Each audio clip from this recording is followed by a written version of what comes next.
The Saga of Darren Shan, Cirque du Freak, Book 1.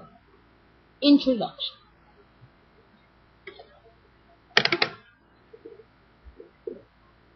I've always been fascinated by spiders.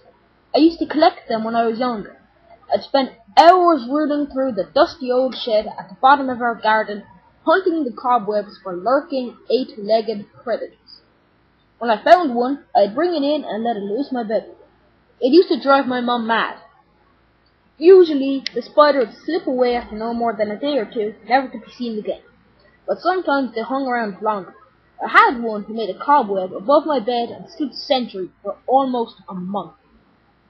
Going to sleep, I used to imagine the spider creeping down, crawling into my mouth, sliding down my throat, and laying loads of eggs in my stomach.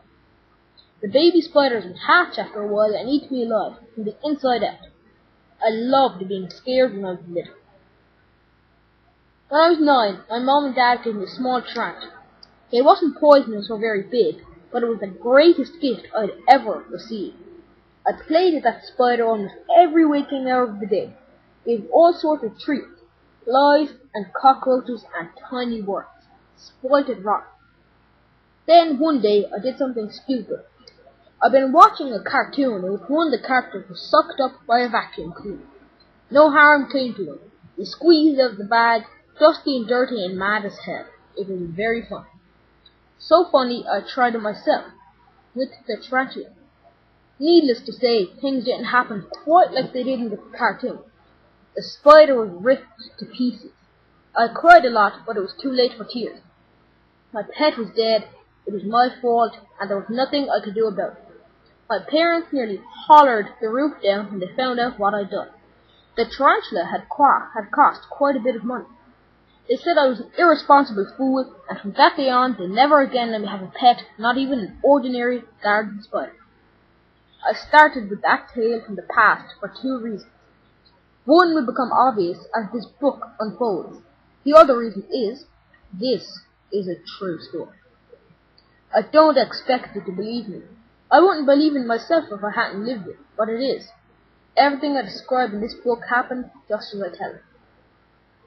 The thing about real life is, when you do something stupid, it normally costs you. In books, the heroes can make as many mistakes as they like. It doesn't matter what they do, because everything comes good at the end. They'll beat the bad guys and put things right and everything ends up hunky-dory. In real life, vacuum cleaners kill spiders. If you cross a busy road without looking, you get whacked by a car. If you fall out of a tree, you break some bones. Real life's nasty. It's cruel. It doesn't care about heroes and happy endings in the way things should be. In real life, bad things happen. People die. Fights are lost. Evil often wins.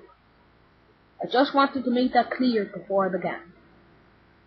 One more thing. My name isn't really Darren Shan. Everything's true in this book except for names. I've had to change them because, well, by the time you get to the end, you'll understand. I haven't used any real names. Not mine, my sister's, my friends, or teachers. Nobody. I'm not even going to tell you the name of my town or country. I daren't.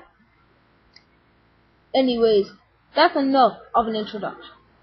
If you're ready, let's begin. If this was a made-up story, it would begin at night with a storm blowing and elves hooting and rattling noises under the bed. But this is a real story, so I have to begin where it really started. It started in a toilet.